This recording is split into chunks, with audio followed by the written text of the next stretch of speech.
안녕하세요. 저는 안산에 살고 있는 만 58세 주부입니다.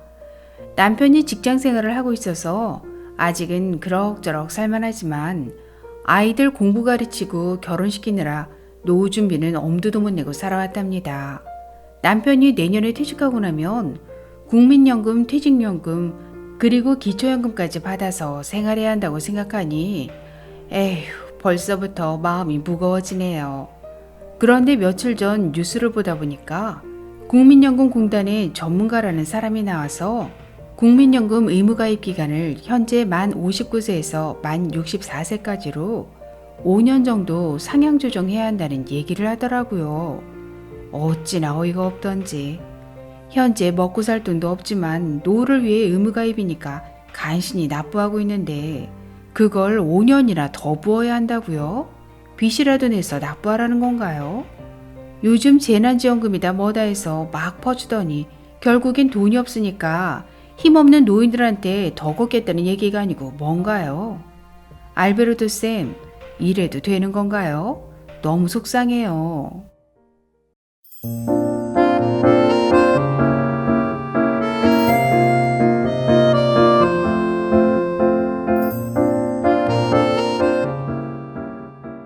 안녕하셨습니까? 행복한 인생의 막 알베르토입니다. 얼마 전 국책연구기관인 한국보건사회연구원에서 국민연금 의무가입 상한 연령을 현행 만 59세에서 만 64세로 5년 상향 조정해야 한다는 보고서가 발표되었습니다. 지난 2018년부터 꾸준히 제기되어 온 문제인데요. 한국보건연구원에서는 왜 이런 주장을 하는지 그리고 문제점은 없는지 아주 쉽게 설명해 드리겠습니다.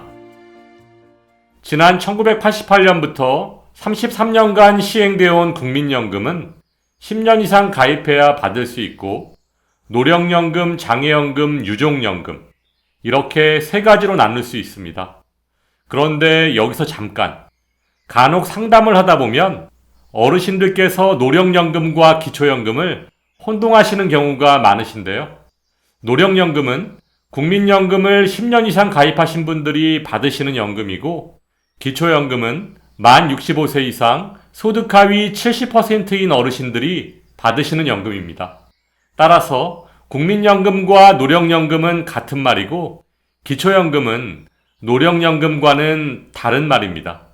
다시 오늘의 주제인 국민연금으로 돌아와서 현재 국민연금은 만 59세까지 납부하고 1952년 이전 출생자는 만 60세, 1957년에서 60년까지의 출생자는 만 62세, 1965년에서 68년까지의 출생자는 만 64세, 1969년 이후 출생자는 만 65세부터 국민연금을 받으실 수 있도록 설계되어 있습니다. 그런데 최근 발표한 한국보건사회연구원의 국민연금 가입 상한연령 연장의 적절성 연구라는 보고서를 살펴보면 고령자들을 둘러싼 사회경제적, 문화적 재반 여건이 크게 바뀐 현실을 고려해서 국민연금 가입 상한연령을 연장하는 방안을 검토하는 게 타당하다라는 주장입니다. 현재 국민연금은 만 59세까지 내고 수급 개시 연령까지 몇 년간의 가입 공백과 소득 단절의 문제점이 있다는 얘기인데요. 쉽게 말해서 국민연금 가입 종료와 동시에 국민연금을 받을 수 있도록 변경하는 것이 공적연금의 기본 원칙을 지키는 것이라는 주장입니다. 어르신들께서는 이 주장이 이해가 되시나요? 저는 이 보고서를 만든 분들이 공무원연금을 받는 공무원이나 사학연금을 받는 교수님들이기 때문에 국민연금을 받을 일이 없으니까 이런 주장을 하는 것이 아닌가 하는 의심을 하게 됩니다. 국민연금 가입 상한연령 연장 논의를 하기에 앞서 해결해야 될 문제점을 살펴보면 첫째, 임의가입 제도입니다. 국민연금에는 임의가입이라는 제도가 있습니다.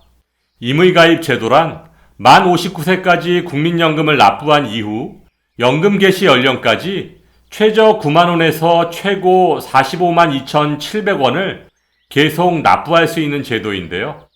여유 있는 사람은 계속 납부할 수 있고 생활이 어려운 사람은 납부하지 않아도 되는 자유로운 임의가입이라는 제도가 있는데 굳이 의무가입 기간을 늘리려는 것은 국민연금공단의 불안한 재정을 메우기 위한 꼼수가 아닐까요? 문제점 두 번째는 기초연금의 100% 소득으로 반영된다. 기초연금 계산 시 다른 소득은 기본공제라는 것이 있습니다. 근로소득은 기본공제 98만 원에 추가공제 30%를 해주고 있죠. 예를 들어 100만 원의 월급을 받으시면 기본공제 98만 원을 빼주면 2만 원이 남고 여기에 추가공제 30%를 적용하면 14,000원만 소득평가액에 반영됩니다. 다음 임대소득은 단순경비율, 즉 필요경비 42.6%를 공제해 줍니다. 예를 들어 100만 원의 월세를 받고 계시다면 필요경비 42.6%를 공제한 57만 4천원만 소득평가액에 반영됩니다. 이와 같이 임대사업소득 이외의 다른 사업소득도 모두 단순경비율을 적용하고 있고요. 또한 이자소득도 월 4만 원의 기본공제가 있습니다. 그런데 왜 국민연금을 포함한 연금소득에만 기본공제가 없는 걸까요? 국민연금 100만 원을 받으면 기본공제 없이 100% 소득평가액에 반영됩니다. 노후를 위해 없는 돈에 허리띠 졸라매며 납부한 국민연금이 기초연금 수급에 가장 불리하게 작용한다는 것 자체가 말이 안 되는 것입니다. 더구나 국민연금 가입 상한 연령이 높아지면 국민연금 월 급여액이 더 높아질 텐데 기초연금 못 받을 줄 알면서 누가 국민연금을 몇 년씩 더 납부하려고 할까요? 문제점 세 번째는 국민연금 연계 감액입니다. 만 65세의 기초연금 수급자가 돼도 2021년 현재 국민연금이 45만 원을 초과하면 기초연금 30만 원의 최대 50%인 15만 원까지 감액하고 있습니다.